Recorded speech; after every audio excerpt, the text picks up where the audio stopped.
Hello, everyone, and welcome back. This is Spiritual Thursday, and today I want to kind of take a look at my understanding of morality as it's been moving in society for about the past, 40, 50 years, pretty much since the 1950s and 60s, when the relativistic postmodern concept really came into fruition. And one of the things you see is actually a denouncement of humanism in the left. Instead, they move to this all relativistic, everything in society is created in a relative perception concept called postmodernism. And postmodernism is powerful. It really appeals to the intellectual because it is intellectual in and of itself. Okay? You can see some of the information on this from Jordan Peterson and some others who are deconstructing postmodernism here on YouTube on a regular basis, as well as on VidMe, Minds, and all the other social media channels. So if you haven't looked at a postmodernism deconstruction, go look at it. Jordan Peterson is by far the best. I'm including a link in the description below that will allow you to access his YouTube channel, as well as a philosophy channel where they post some of his shorter works that are done at public venues. And you should go check those out. They're really powerful. They give you a very clear understanding. I'm also including a link below to Alicia Craig, who is doing a piece on deconstructing postmodernism. She's on like episode 5 or 6 right now.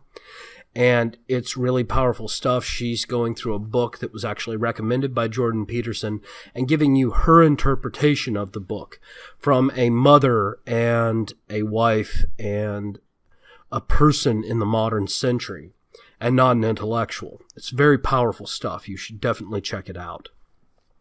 But one of the things about postmodernism is it strips away the moral preconceptions that religion has anything to do with the morality of man.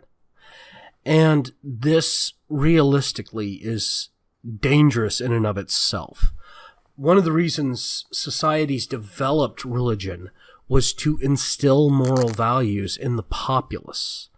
Because without some sort of authority figure to enforce a standard of behavior, human beings tend to be pretty brutal to each other. I mean, we're in direct competition. And like other primates, when you're in direct competition with another group, things end up proceeding to warfare. And moral information, moral concepts, moral compasses keep us from devolving into all-out world war and world genocide on a regular basis. I mean, shoot, some of you listening may have thought, man, I'd love to get a hold of that person in front of me that cut me off. Or, that person is such a moron. They're going to get themselves killed. Or, why is it this person has to be such an XYZ exploitative?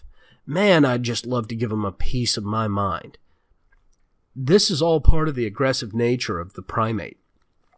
You're never going to get rid of it because it's part of our fundamental genetic makeup. I mean, personality is not 100% nurture over nature.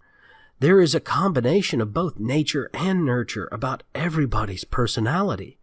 And no matter how much you want to talk about the idea of toxic masculinity, you'll never get rid of it.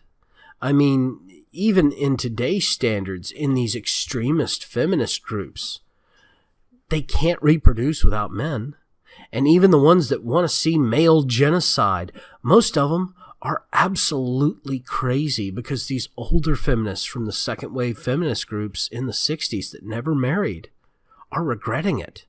And the ones from the 30s and the 20s that were extremist suffragette feminists that never had children, they regret it.